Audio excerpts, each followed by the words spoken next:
It's been 3 weeks since I started moving my seedlings from the seed tray to individual pots, so let's go check on their progress. The back row is petunias and the front row are the tomatoes, and they are all doing really well. Look at how big they are.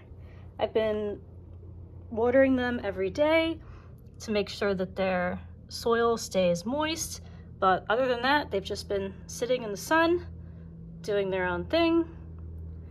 Back over here in the seed tray, I have one night sky petunia that finally came up. It's taking its time. That's totally fine.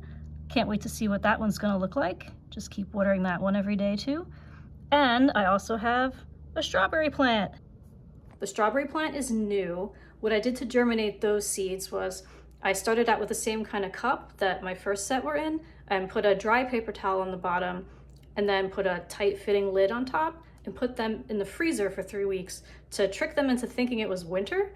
I read that you're supposed to do that so then when you bring them out of the freezer and they start to thaw, they think it's spring and it's time to germinate.